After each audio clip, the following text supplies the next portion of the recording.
man, at this point, I just feel sorry for you if you're not keeping up with X-Men 97 because this show, they just can't miss. If these last 2 episodes stick the landing, I'm ready to say this is the best thing that Marvel Studios has ever put out on Disney Plus, and it's not even close. And episode 8 just took it to another level. There's levels to this shit. Quick spoiler warning, I'm going to be recapping the entire episode, so if you're not trying to be spoiled, make sure you drop a like, follow, but come back later because I do want to hear your thoughts. We pick up with Cable spilling the beans on everything that has to do with Bastion and how he tried to stop Genosha like several times, but it's an absolute point. And at one point in time in the future, there was actually a utopia with mutants and humans. Look what they did to the Bay Area. I love how Jean and Scott still treat Cable like he's their son, but then a news report flashes. They find out that Charles is still alive, and we know how Logan feels about that. Jean's making sure Rogue is still good, and I love how Nightcrawler says that, listen, I know blood runs thicker than water, but true love is what makes a family. Kinda got me. I knew we could not trust this white woman. I'm not gonna lie, this is kinda cold-blooded, but they got Magneto held captive by crucifying him on an X. This is some biblical level writing right here. This shit is cold. This Holocaust number still there, visible. Oh, man, this one hits. Back at the X-Mansion, that fucking reporter comes back to be like, I'm sorry, Beast, help me out. Nothing a little coffee can't fix. While the Summers take a family vacation to a haunted house from hell. Turns out it's Bastion's family home and they find his mom still there. Jean uses her powers to learn that Nimrod actually infected Bastion's father with some sentinel disease, and Bastion was actually born this way. Speaking of Bastion, turns out all the other villains in the Marvel Universe are here. They're cool with his plan, like my guy Dr. Doom and Baron Zemo. And it turns out he already has who knows how many fucking sleeper human sentinel hybrids out there in the world. When Bastion said, you sound like a dinosaur who's fearing a meteor, and she said, I'm afraid you're the meteor.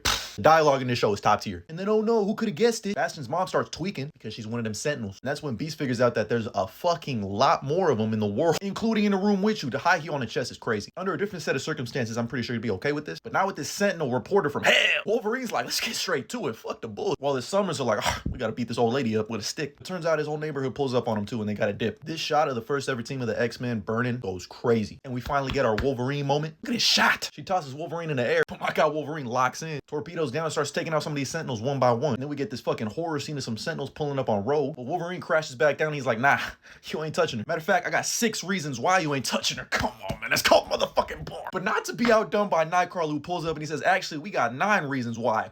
This man Nightcrawler got 2 swords in his hand and 1 in his tail. What the fuck are we talking? Then we get the back-to-back with Wolverine and Nightcrawler taking out some sentinels. Like I got up out of my seat. I wasn't even sitting down. I was actually laying down and I just started shadowboxing because I was like, I need to get in on this. But alas, there's still hella more sentinels coming. Meanwhile, the Summers family vacation ain't going too good. But this was cool. They actually took out a bunch of sentinels when we get their Kodak moment. Hang this up on a fridge. As Bastion pulls up to the X-Mansion like, damn, I really did that shit. But Mr. Sinister calls with some not so great news. Apparently, this lady still feels bad about Genosha and she let Magneto go. It ain't gonna end sweet for her, I'll tell you that. Get ready to learn 00111000011, lady. But Magneto just fucking like God goes to Antarctica and she says her biggest fear came true. Magneto was right about no coexistence being possible. And as everyone looks like they're overwhelmed by these sentinels, this man Magneto says, enough. I thought he was shifting tectonic plates, but this man lit an entire electromagnetic field across the entire Earth. It disabled all the sentinels, but also disabled all of humanity's everything. But this shit means something to me right here. We got a fucking, I lost my shit. We got 90 Spider-Man. I was like, I couldn't believe it. I thought they didn't have the rights. I'm sorry, but this,